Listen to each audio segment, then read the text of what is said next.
Nah. Me? Nah. Nah. Let's go! Friday night, I screamed so loud Hey, yo! that my family and my neighbors were like, Stop it. Get some help. but there won't no stopping me.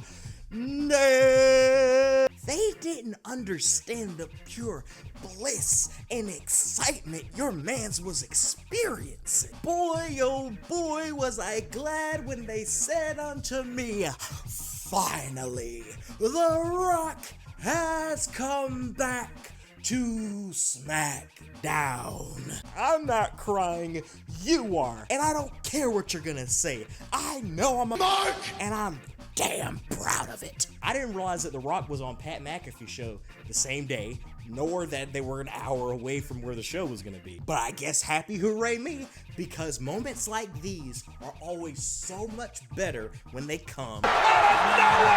Denver gave The Rock a pop like it was 1999 or something. And credit to Austin Theory for holding his own out there with The Rock. He didn't look totally out of place on the mic like he did with Cena earlier this year.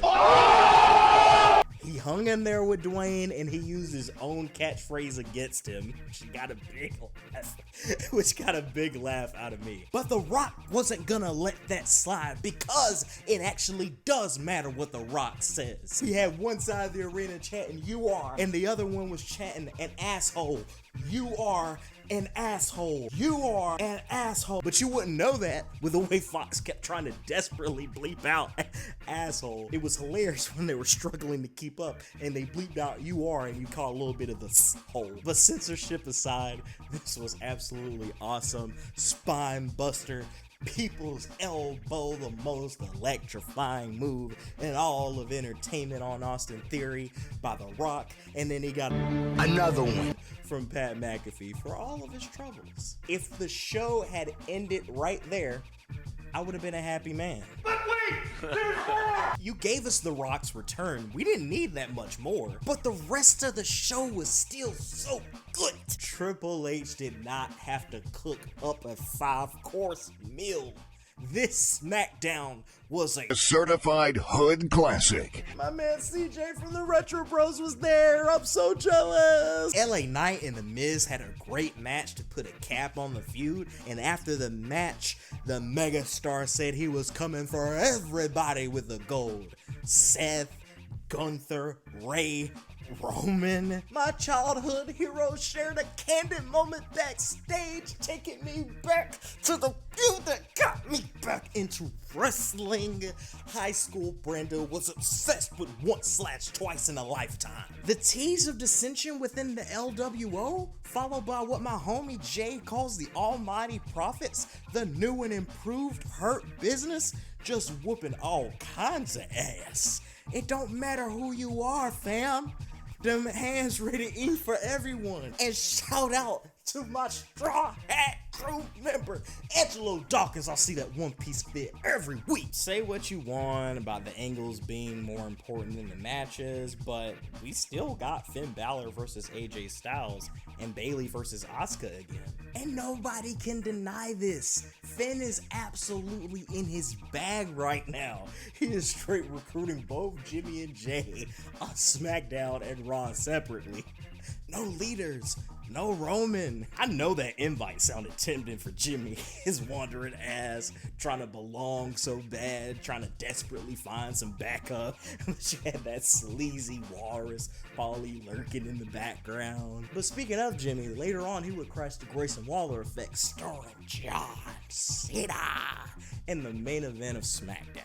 Waller started off the show calling John Cena a liar, saying that he was only a special guest referee at Payback because he's washed. You might be the greatest of all time, but you're not the greatest right now. Do you think that John Cena was gonna take that land down? Nah. Cena would have murked Waller just like he did at Money in the Bank if it weren't for this Uso ain't shit Jimmy Uso moseying down on the ring trying to bow up to the GOAT, saying that nobody wanted Cena around when Denver was chanting his name to the top of their lungs. It didn't matter if it was Jimmy or if it was Waller.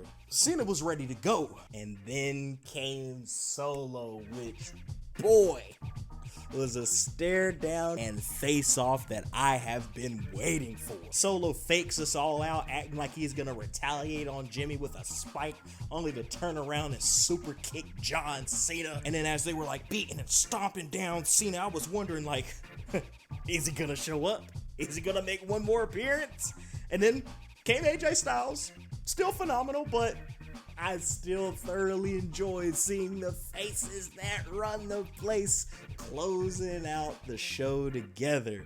Man, we've come a long way since. Beat up John Cena! I think this is clearly leading to a Cena Styles super team against Jimmy and Solo at Fastlane. Yeah, I find it so hilarious that The Rock makes this one-time appearance and completely avoids his family, which are in the top angle of the entire company. And I'll do you one better. I see Roman made sure that he scheduled his extended time off on the week that The Rock and Cena were both on the show. Tribal Chief was nowhere to be found. But I understand.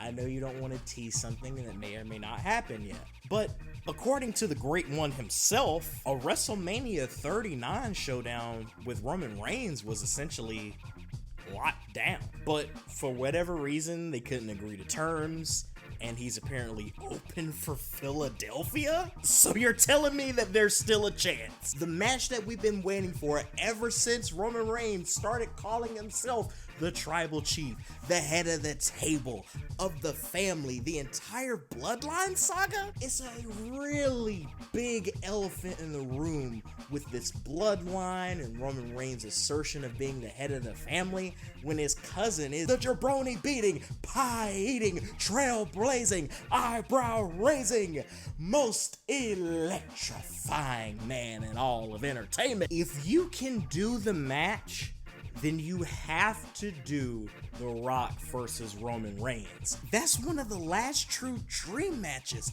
A blockbuster spectacle on the lines of Cena, Rock Hogan, Andre.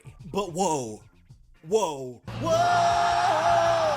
what about Cody? You can't do this to him 2 years in a row. You can't waste that Brock Lesnar endorsement. I really do want to see The Rock versus Roman Reigns, but I also need to see Cody finish his story. Oh my gosh. I don't know when they do the matches. Which one do you have main event? Night 2 of Mania? Like, if you add one of them to the Royal Rumble as the main event attraction? Like, oh my gosh, this is crazy. Do we even know that Rock would be able to handle a match of this magnitude? The last time he had a main event match, his body tore to shreds, and he was 10 years younger. Do I even dare throw LA Knight's name into the hat? I don't know what's gonna happen, but I know they ain't out of options. And as Not Sam Roberts would say, we gonna watch the product and we gonna speculate wildly. And please do speculate wildly in the comment section. I want to see everybody fantasy booking the road to WrestleMania. Who do you want to see dethrone Roman Reigns? Does The Rock only have one match? Will Cody ever get a chance to finish the story? Find out on the next episode of Dragon Ball WWE. What a time it is to be a wrestling fan. Until next time, we love you guys. Thank you always for the support, all the liking, all the commenting, all the subscribing. You know those YouTube things. We appreciate it from the bottom of our hearts. I have been Brandon at EK Wrestling. From now on out, you'll hear me say this as a tribute to the late, great Bray Wyatt. Please remember that wrestling is hope.